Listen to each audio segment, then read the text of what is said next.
안녕하세요. 김종갑의 경제부동산입니다. 구독과 좋아요, 알림 부탁드립니다.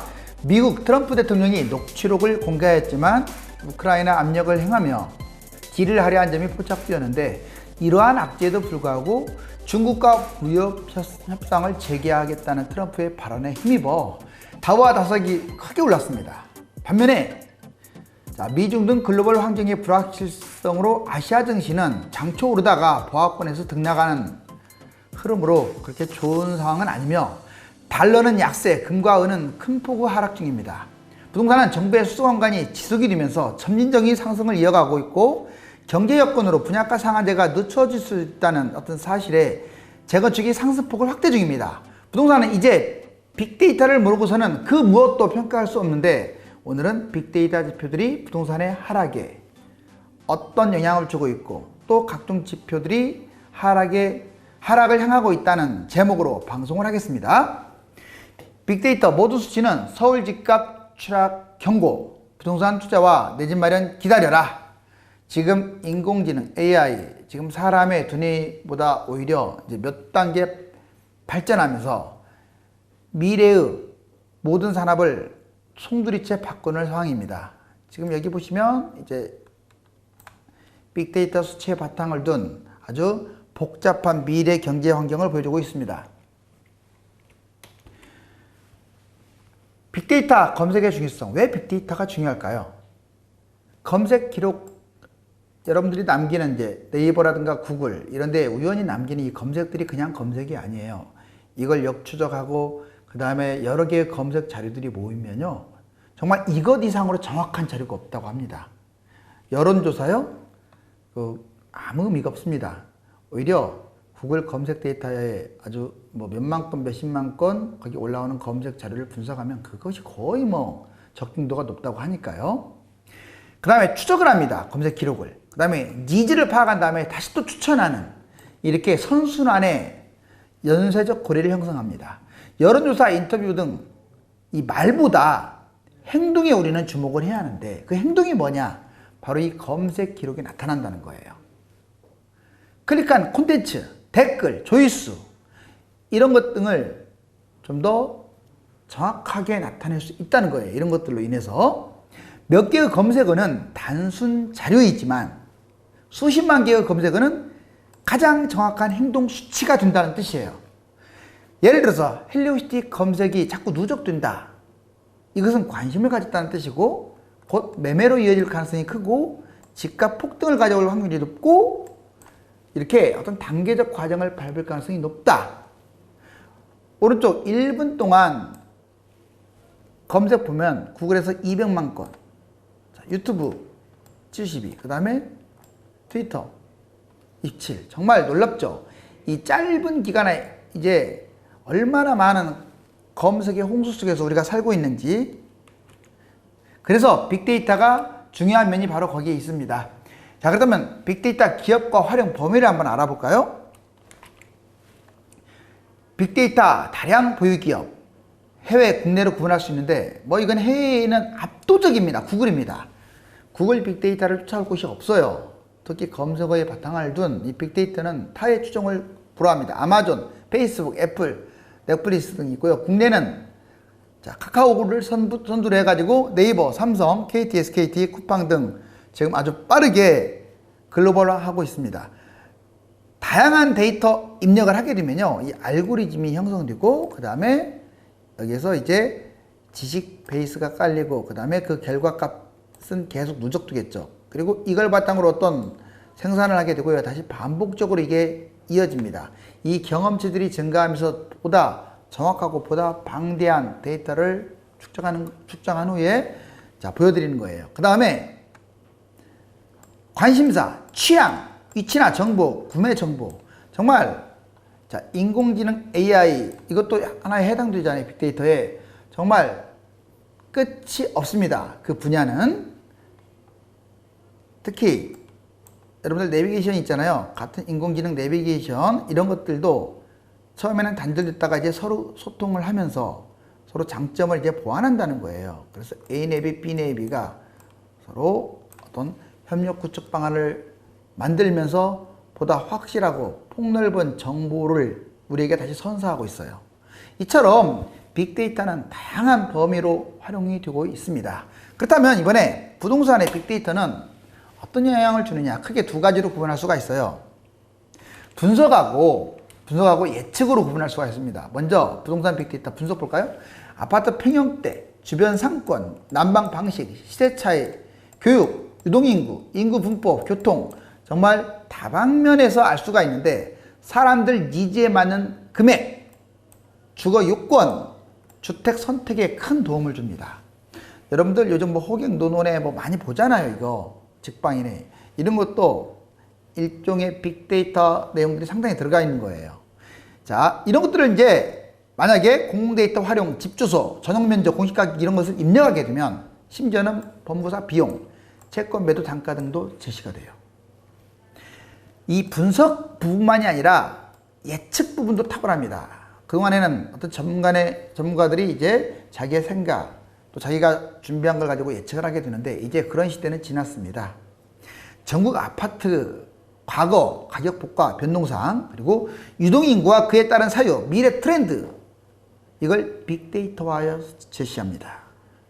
예상 금액 추구와 매매 최적기도 판단할 수가 있어요. 언제 사야 할지, 언제 팔아야 할지, 어느 지역에 어떤 물건을 매매해야 할지 이것까지도 제공을 합니다. 유능한 의사가 기본 지식과 의학 자료 해석을 잘 해야 하듯 부동산도 마찬가지예요. 이제 CT 또는 초음파, MRI, 각종 기계 이걸 잘 해석하고 적용하는 의사가 이제 A급 의사입니다. 옛날처럼 단순히 수술만 잘하는 의사가 최고가 아니에요. 부동산도 마찬가지입니다. 자기 머릿속에 나오는 것만 가지고 최고라고 생각하면 그건 오산이고 정말 오만방자한 거죠. 부동산 전문가들도 마찬가지로 각종 빅데이터, 무한한 자료를 이걸 분석, 종합화해서 자, 일반인들에게 단순하게 풀어주는 게 역할이라고 볼 수가 있습니다. 플랫폼 부동산 적용. 이제 아까 정리했던 것을 조금 풀어보자면 이제는 플랫폼 대세고 4차 혁명을 뛰어넘어 그 물길이 아주 거세죠.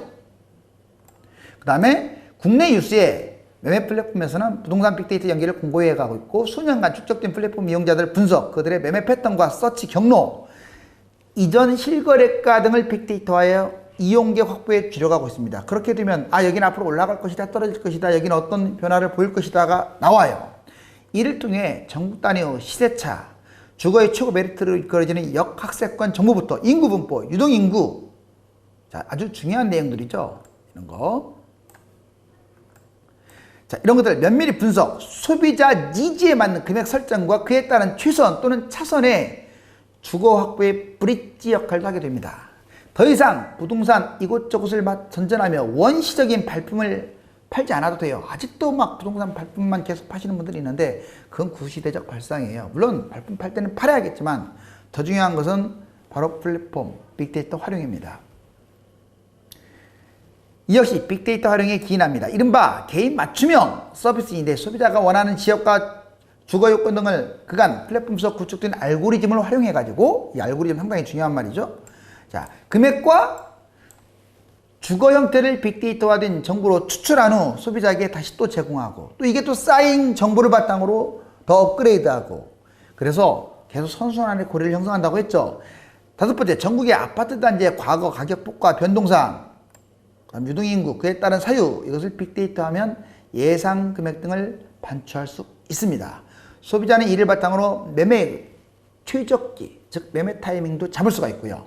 인공지능이 바둑천재 이세돌을 이겼지 않습니까? 뭐 이세돌 뿐이겠습니까? 이제 인공지능 이걸 따라갈 것은 없습니다. 아직 인간의 감정 부분은 건드리지 못하고 있지만 이제 언제 이것도 역전될지를 몰라요. 정말로 빅데이터 진화는 무섭습니다. 이 진화를 부동산에 적용할 줄 알아야지. 이건 이거고 이건 이거다. 이거 아니에요. 빅데이터 매매 가격 증감률과 출근 승하차 비율 한번 간단한 예를 보면 이게 지금 빅데이터인데 여기는 매매가, 그러니까 오른쪽으로 갈수록 집값이 많이 올라갔다는 뜻이고 위로 갈수록 전세가율이 높다는 뜻이에요. 여기 보시면 자 이제 연차별로 쭉 있죠. 오른쪽에 주로 치우쳤던 것을 한번 보시면 여기 마포구 보이고요. 그 다음에 뭐 안양 동안구, 성남 분당구, 그 다음에 부천 오정구, 지금 한동안 많이 올랐죠. 그리고 강동구, 의왕시. 자, 이처럼 많이 뛴 지역들. 그리고 이제 전셋값이 비싼 곳들 동대문 뭐 가격도 많이 뛰었으면서 광진구, 의왕시, 송파구 이런 데입니다. 상대적으로 낮은 곳들은 자, 아래 하단의 왼쪽을 보시면 되겠죠. 뭐 주로 창원, 정말 집값 정말 못 가죠. 구미, 김해, 거제, 어찌됐거나 지방, 특히 동남 벨트 라인이 지금 많이 무너졌습니다. 출근 승차, 여러분들 출근할 때 승차를 많이 한다는 것은, 이 전철을 많이 탄다는 것은 어떻습니까? 거기가 주거타운이라는 얘기예요. 그 다음에 출근 하차, 이것을 많이 한다는 것은 그곳이 바로, 자, 직주 근접 아파트 이제 몰려있는 것도 있겠지만 주로 자기가 다니고 있는 직장이라는 뜻이에요. 자, 주거, 직장. 봤더니 신림동이 1위예요. 주거타운. 잠실, 사당. 그래서 여기는 인구 밀도도 높고 집값이 앞으로도 계속 올라갈 가능성이 큽니다. 그래서 최근에 신림동이 집값이 폭등했던 이유가 거기에 있어요.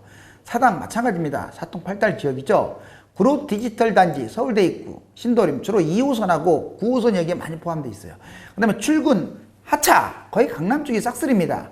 자, 유일하게 가산 디지털 단지, 그 다음에 강남 선능, 그 다음에 서울역, 역삼, 삼성, 시청, 여의도 약간 분포되긴 했지만 주로 강남 라인, 그 다음에 시청, 그러니까 도심 라인 이렇게 구분해 볼 수가 있습니다.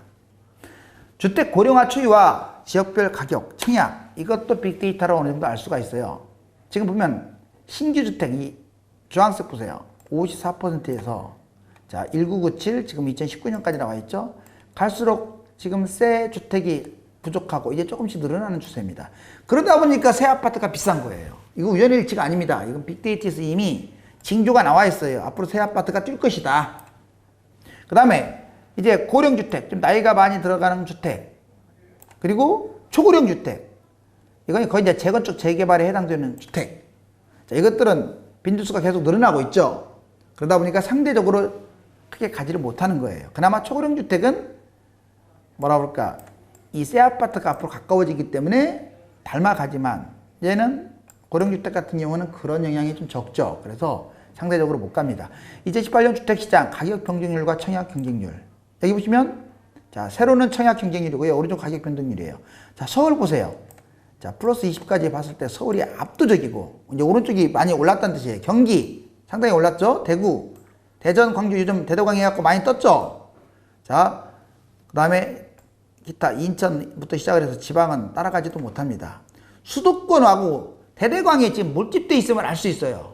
분양 보세요. 분양은 또 더 가관입니다. 오히려 지방인 대구, 대전, 광주가 아주 경쟁률이 치열하다는 게 드러나요. 위쪽으로 올라갔잖아요. 서울도 마찬가지로 경쟁률이 엄청납니다. 경기도도 만만치 않아요. 자, 돈 낸다고 생각을 하니까 지금 주택수가 많고 인구가 많고 이런 차원이 아닙니다. 관심도예요.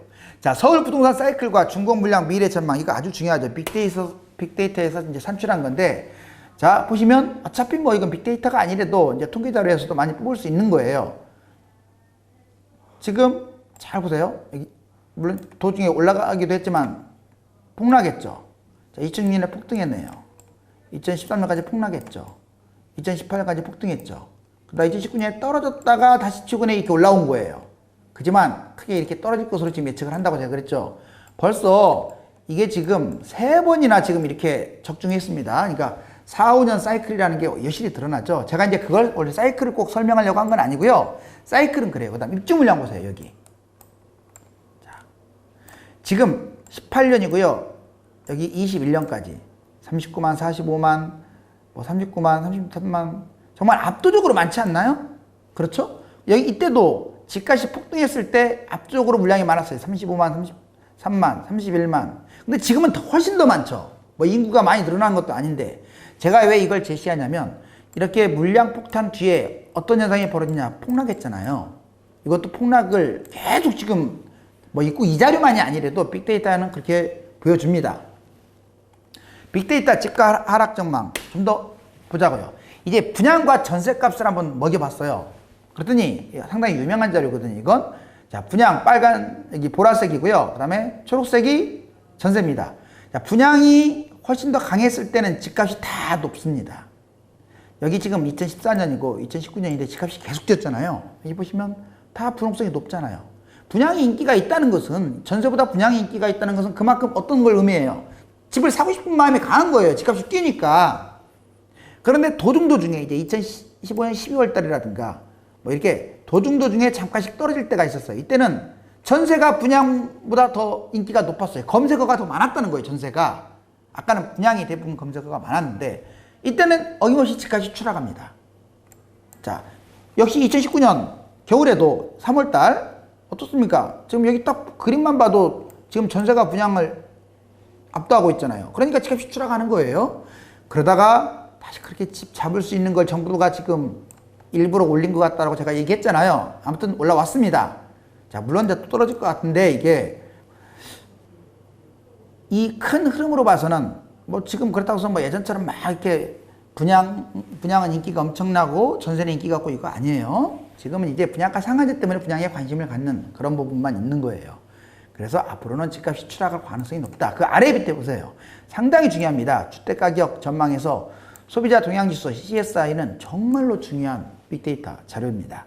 보시면 2013년, 자, 그리고 2019년 현재, 2013년 그때 바닥치고 집값이 올랐잖아요. 어떻습니까? 계속 올라가니까 여기 100이에요. 100.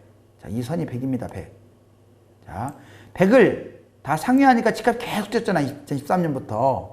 물론 도중에 잠깐씩 꺾일 때는 이제 정책이 나왔을 때고, 하지만 전반적으로 100 위로 놀았습니다. 9.13 부동산 대책까지 정말 어마어마하게 집값이 폭등한 거예요.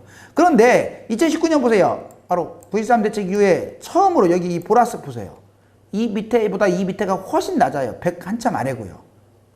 이렇게 잘 흘러가고 있는 것을 멀찌돼서 다시 또 회복해가지고 뭐 여기까지 올라간 건 아니에요. 한 이제 조금 회복했어요. 집값은 많이 뛰었는데 그러다가 다시 여기서 왔다 갔다 합니다. 100 언저리에서. 하지만 이게 계속 100 위로 치솟는 것보다 다시 또 내려갈 가능성이 크다고 빅데이터는 얘기합니다. 결국 자, 위에 분양 전세 자료와 지금 아래 보는 소비자 동향 지수, 즉 100 이하로 계속 지금 2019년 이후에 보여주고 있다. 이 두 가지 자료는요, 빅데이터가 집값 하락을 가리키고 있다.